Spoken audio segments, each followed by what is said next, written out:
Bonjour mes chers frères, je souhaite que la paix du Seigneur Jésus repose sur votre vie et sur votre famille, aujourd'hui et toujours. Amen. Je suis le pasteur Antonio Junior et regardez frères, je crois qu'aujourd'hui Dieu fera des merveilles. De nos jours, il est si difficile de trouver une bonne parole. Souvent, nous perdons beaucoup de temps sur les réseaux sociaux et souvent nous cherchons au mauvais endroit. Mais je veux que cet endroit soit un lieu saint, un lieu où vous allez vraiment apprendre la parole de Dieu, sans parler de religion, sans parler de plaques d'église. Je veux vous présenter seulement l'Évangile, le message de salut, et c'est pourquoi je vois ici tant de miracles, frères, parce que tout ce que je fais est pour la gloire de Dieu. Je ne suis rien, je suis imparfait, je suis limité, et je sais aussi que si ce n'était pas avec votre aide, tant de personnes ne seraient pas atteintes. Donc, ma gratitude à chacun de vous qui avez partagé, qui avez envoyé ces prières dans les groupes de WhatsApp. Ces jours-ci même, une femme est venue à moi et a dit « Pasteur, avant d'écouter la prière, dès que vous m'envoyez le lien, je le partage dans mes groupes de WhatsApp. Tout. Après que j'écoute la prière avec calme, j'étais tellement heureux parce que je sais que cette œuvre n'est pas la mienne. C'est seulement avec votre aide que nous allons aller beaucoup plus loin et faire l'œuvre de Dieu. Amen. Frère, j'étais en train de prier avant d'enregistrer cette vidéo et je me suis mis à réfléchir. Combien de fois sommes-nous déçus par Dieu? Combien de fois sommes-nous frustrés? Nous nous comportons comme ces enfants capricieux, n'est-ce pas? Gâtés, nous disons maintenant, ne plus prier, car Dieu n'a pas répondu à ma demande malgré ma foi et ma confiance. Frères, souvent nous sommes déçus pour deux raisons. Premièrement, parce que nous restons dans cette attente que quelqu'un va faire quelque chose qu'il n'a même pas promis. C'est la première frustration. Ou alors nous sommes déçus parce que nous faisons confiance à une personne que nous ne connaissons pas encore assez bien et nous attendons qu'elle prenne une attitude différente, et de la même manière c'est ainsi avec Dieu. Souvent nous sommes déçus parce que Dieu ne répond pas à notre prière à notre manière, dans notre temps, ou parce que nous ne connaissons pas assez Dieu, et c'est seulement au cours du voyage que nous en apprenons davantage sur le Seigneur. C'est pourquoi la Bible dit que nous ne devons pas cesser d'en savoir plus et plus sur Dieu. Alors, frères, je vais donner ici deux exemples d'hommes de Dieu, mais qui, à un moment donné, ont été frustrés, et vous allez remarquer que dans les deux cas, Dieu leur a parlé d'une manière sage, d'une manière calme et aimante, parce que Dieu sait que nous sommes dans ce processus et souvent nous sommes frustrés. Il est très difficile de mener notre vie chrétienne. Souvent nous ne savons pas si vraiment nos prières valent ou non, mais je veux te dire, même si tu n'as pas toutes les réponses, continue à marcher. Amen. N'arrêtez pas d'écouter la prière du matin, la prière du soir, de prier chez vous, de lire la Bible. Vous êtes dans un processus et Dieu le sait très bien et il veut ouvrir vos yeux de plus en plus. Et je suis sûr qu'aujourd'hui, vous allez sortir d'ici différent en apprenant un peu plus qui est Dieu et comment il travaille. Amen. Gloire à Dieu. Je ne demande qu'une chose ici, cliquez sur ce bouton s'inscrire parce que nous allons commencer le message. Sur le côté, une petite cloche apparaîtra, activez la cloche de notification et sélectionnez l'option Toutes pour ne manquer aucune vidéo que je poste. D'accord? Frères, le premier exemple que je veux raconter ici est à propos du prophète Jonas. Jonas était un homme de Dieu, contrairement à ce que beaucoup de gens peuvent penser qu'il était un homme insensible, un homme désobéissant, et en réalité, il l'a été pendant une période de sa vie.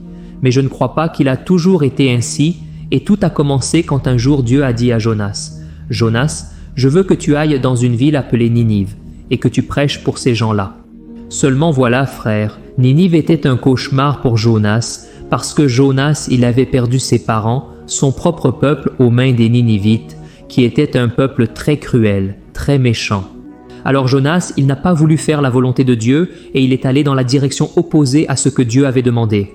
Et il est donc allé dans une ville appelée Tarsis, et il est monté à bord d'un bateau, et il est resté là à dormir dans la partie inférieure.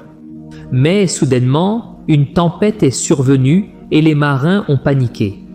Ils ont compris que c'était un avertissement de Dieu, quelque chose qui rendait Dieu nerveux, en colère.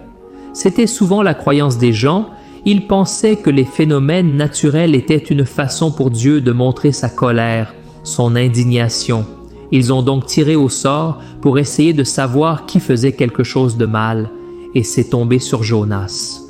Frères, nous chrétiens faisons souvent des erreurs et pensons que cela passera inaperçu, que rien ne se passera. mais c'est Jonas qui a causé cette tempête. » Alors ces hommes ont jeté Jonas à la mer, et la miséricorde de Dieu a atteint cet homme.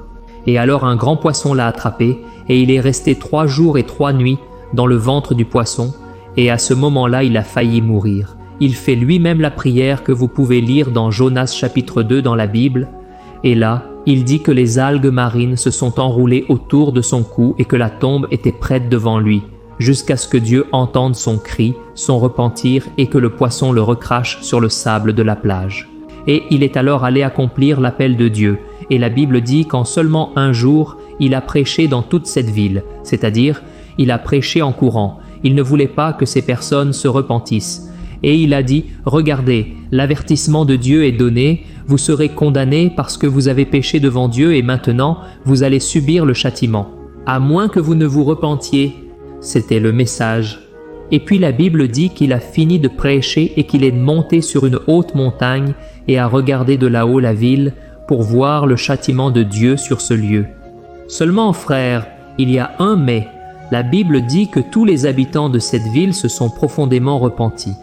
Le gouverneur de cet endroit, il a décidé de faire un jeûne et il a fait jeûner tout le monde, y compris les animaux. Tel était le repentir et la crainte de Dieu. Et donc Dieu n'a pas puni ce peuple. Et vous devez penser ici, « Waouh, Jonas doit avoir été très heureux, non ?» Parce que ce peuple s'est repenti, imaginez qu'il subisse le châtiment et que non, frère, que non, Jonas. Il a été terriblement déçu par Dieu et il a dit, « Seigneur, je préfère la mort plutôt que de voir ce peuple être pardonné. » Frères, nous pouvons souvent tomber dans cette erreur. Nous pouvons vouloir que l'autre personne paie jusqu'au dernier centime, paie pour tout ce qu'elle a fait. Mais frères, la Bible dit que Dieu, il ne résiste pas à un cœur brisé, un cœur repentant. Et quand il a réalisé que ce peuple s'était vraiment repenti, Dieu a montré de la compassion et de la miséricorde. Alors, la déception de Jonas était envers Dieu parce qu'il voulait que Dieu agisse différemment. Et de la même manière, il ne connaissait pas Dieu comme il aurait dû, il ne savait pas que Dieu était aussi compatissant. Frères, souvent nous regardons les mauvaises personnes dans ce monde et nous nous demandons « Pourquoi ne paient-ils pas pour ce qu'ils ont fait ?» Frères, Dieu donne du temps aux gens pour se repentir, et si la personne ne se repent pas, bien sûr, elle subira la condamnation éternelle en enfer, loin de Dieu, mais Dieu donne toujours du temps. Pourquoi? Il préfère la compassion à la condamnation. Amen. Et l'autre exemple que je voulais vous raconter est l'exemple de Moïse. Moïse était un homme craignant Dieu. La Bible dit qu'il était l'homme le plus doux de toute la terre. C'était un homme extrêmement calme, patient, mais il est arrivé un moment où il ne pouvait plus faire face. Frères, il ne pouvait plus supporter tant de plaintes de ce peuple parce que le peuple était dans le désert, avait déjà été libéré d'Égypte, avait traversé la mer Rouge et maintenant il se plaignait encore une fois et cette fois il demandait de la viande à Moïse. Pourquoi? Ils disèrent qu'en Égypte, malgré l'esclavage, le mauvais temps qu'ils ont vécu, il y avait de la viande en abondance. Il y avait des oignons, il y avait des épices, il y avait beaucoup de choses. Et là, dans le désert, ils mangeaient cette manne tous les jours. Quand ils ont vu la manne pour la première fois, ils ont dit « Quelle nourriture merveilleuse ! Oh, comme Dieu est parfait, merveilleux, mes frères !» Peu de temps s'est écoulé et ce peuple a commencé à dire « Quel pain méprisable que Dieu nous donne tous les jours !» Nous voulons de la viande et cela, frères, a irrité Dieu et je veux vous lire quelle a été la réaction de Moïse face à tant de plaintes. Regardez ce qui est écrit dans Nombres, chapitre 11, les versets 10 à 15. Faites très attention. Moïse a entendu toutes les familles se plaindre à l'entrée de leur tente et la colère du Seigneur s'est enflammée. Avec cela, Moïse s'est révolté et a dit au Seigneur, « Pourquoi traites-tu ton serviteur avec tant de cruauté? As-tu pitié de moi? Qu'ai-je fait pour mériter le poids de tout ce peuple? Est-ce que j'ai engendré ou donné naissance à ce peuple? Pourquoi me demandes-tu maintenant de le porter dans mes bras, comme une mère porte son bébé qui tète? Comment vais-je amener ce peuple vers la terre promise que tu as juré de donner à leurs ancêtres? Où vais-je trouver de la viande pour tout ce peuple? Ils viennent à moi en se plaignant, disant « Donne-nous de la viande à manger, et maintenant seul, je ne suis pas capable de porter tout ce peuple. Le poids est trop lourd. Seigneur, si c'est ainsi que tu comptes me traiter, tue-moi tout de suite. Pour moi, ce serait une faveur, car ainsi je ne verrai pas ce désastre. » Regardez ça, frères. Ici, nous voyons donc Moïse extrêmement révolté, épuisé, parce qu'il traversait vraiment une affliction et je sais, frères, que souvent nous sommes frustrés. Savez-vous pourquoi? Parce que nous pensons que Dieu ne nous mènera qu'à des pâturages verdoyants, seulement à des chemins tranquilles où il y a cette eau tranquille, tout va bien. Et soudainement, frères, Dieu nous permet de marcher à travers des endroits ténébreux, la vallée de l'ombre de la mort. Combien de fois vous, peut-être aussi en écoutant ici, avez traversé des situations difficiles que vous pensiez ne pas pouvoir supporter? Parce que, frères, Dieu fait cela, souvent pour traiter notre cœur et pour nous montrer qu'il est celui qui contrôle tout. Amen. Je sais que Dieu parle à beaucoup d'entre vous ici qui sont souvent indignés. Pourquoi tant de souffrances, tant de désert dans votre vie? Et Moïse traversait cela et ce peuple se plaignait. Et Moïse a commencé à dire, « Dieu, pourquoi m'as-tu appelé à cette œuvre? Pourquoi m'as-tu confié ce peuple à prendre soin? Ai-je engendré ce peuple? » Genre, Dieu, démerde-toi, c'est ton problème. Donc frère, et puis je ne vais pas continuer ici parce que sinon ça va prendre beaucoup de temps, mais Dieu parle alors à Moïse. Vous pouvez lire chez vous dans le livre des Nombres chapitre 11, et puis Dieu dit à Moïse, « Moïse, fais ceci, sépare 70 hommes, et je vais répandre le même Saint-Esprit que j'ai répandu sur toi, je vais le répandre sur ces hommes, et ils vont t'aider dans ta marche avec Dieu. » Alors, à ce moment-là, Moïse a dit, « D'accord, je vais faire ce que tu m'as demandé, mais réponds-moi à une chose. Comment allons-nous nourrir ces gens ici? Rien qu'avec les soldats ici dans le désert, nous avons 600 000 hommes.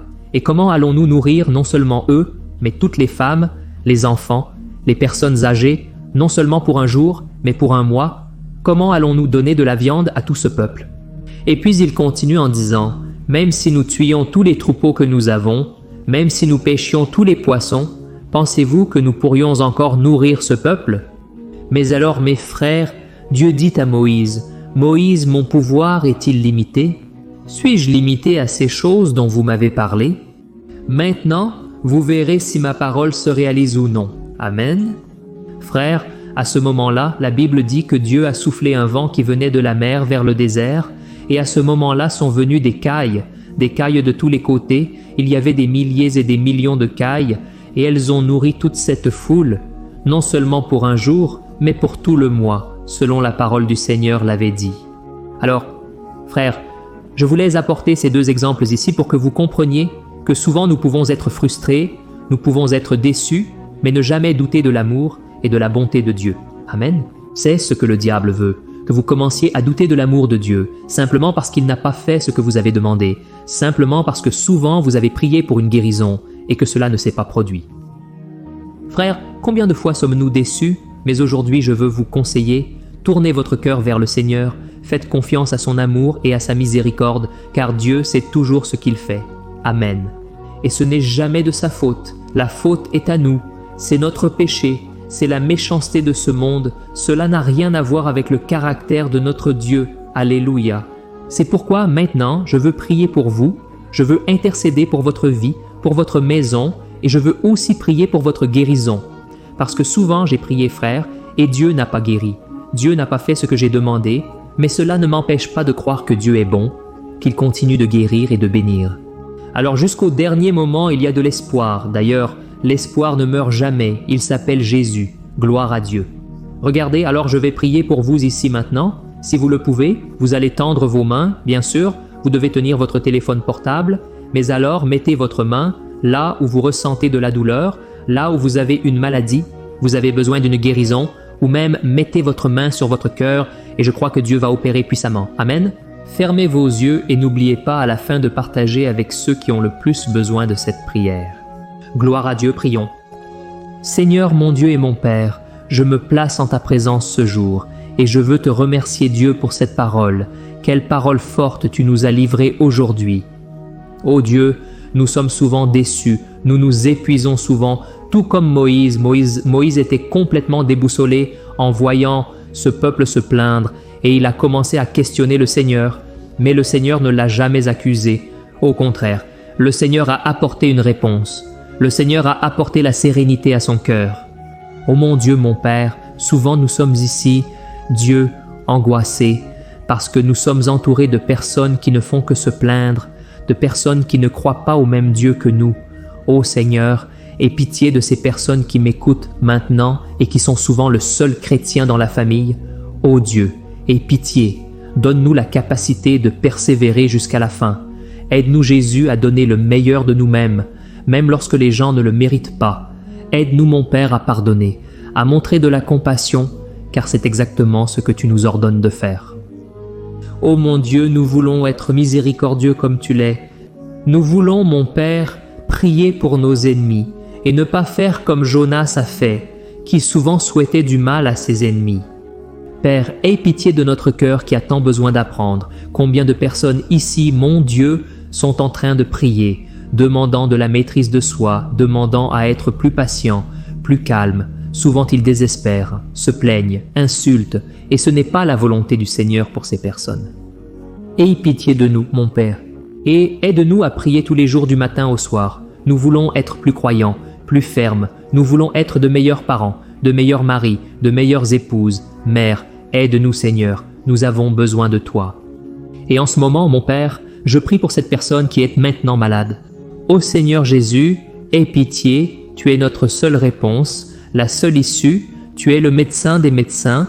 Jésus, étends tes mains maintenant sur la maladie, pose ma main de ton Père sur ce corps malade, sur cette maladie, sur cette douleur musculaire. Ô Jésus, brûle tout le mal. Je réprimande maintenant au nom de Jésus toute maladie, toute infirmité, tout ce qui ne vient pas de Dieu pour cette personne.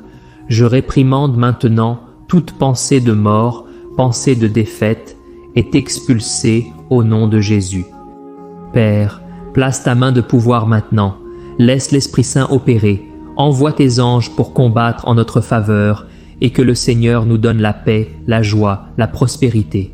Seigneur, combien de personnes sont maintenant endettées, ne peuvent pas subvenir aux besoins de la maison et se promènent souvent d'un côté à l'autre, naviguant sur les réseaux sociaux, sans force pour prier, pour te chercher. Ô mon Dieu, sors-nous de ce désert, de cette zone de confort. Aide-nous, mon Père, à prendre des décisions, à faire notre part, et je crois que tu feras ta part. Ô mon Dieu, pardonne-nous, car souvent nous nous frustrons en plaçant des attentes sur quelque chose que tu n'as même pas promis. Mais nous voulons souvent parce que nous voulons que tu aies pitié de nous, Père. Nous apprenons encore à marcher avec toi, et nous voulons apprendre de Jésus qui est doux et humble de cœur. Aide-nous, ô Dieu, à vivre dans ce monde si difficile et que nous puissions vivre un jour à la fois, car le Seigneur Jésus lui-même a dit qu'il suffit à chaque jour son propre mal. Aide-nous, Seigneur, reste avec nous, et que ta bénédiction, que l'onction du Saint-Esprit repose sur chaque personne aujourd'hui, et toujours au nom de Jésus que je prie et te remercie. Amen. Gloire à Dieu. Alléluia. Salut. Avant que tu partages cette prière, laisse-moi te raconter rapidement un rêve que Dieu a mis dans mon cœur. Frère, il y a de nombreuses années, Dieu m'a appelé pour consoler les gens et grâce à Dieu, tous les jours, je reçois des témoignages de personnes qui ont été bénies par ces prières, ont reçu des miracles et cela me réjouit beaucoup. Mais vous savez, frère, le besoin des gens est très grand. Et c'est en pensant à cela que Dieu a mis dans mon cœur le désir de consoler les gens dans d'autres domaines, à travers la nourriture, les vêtements, en aidant les personnes dans le besoin, pas seulement au Brésil, mais aussi dans d'autres nations. Et grâce au Seigneur, nous avons aidé des enfants dans le besoin aux Philippines, en Afrique, au Niger, qui est le deuxième pays le plus pauvre du monde, et aussi dans d'autres endroits, sans parler des pasteurs et missionnaires que ce ministère a tant bénis. Et le plus spécial, vous pouvez maintenant en faire partie. Vous pouvez également aider directement ces personnes par une petite contribution et en guise de remerciement, je vais vous donner 3 livres que j'ai écrits avec beaucoup d'affection qui vont certainement vous bénir spirituellement et je vais les envoyer directement à votre email.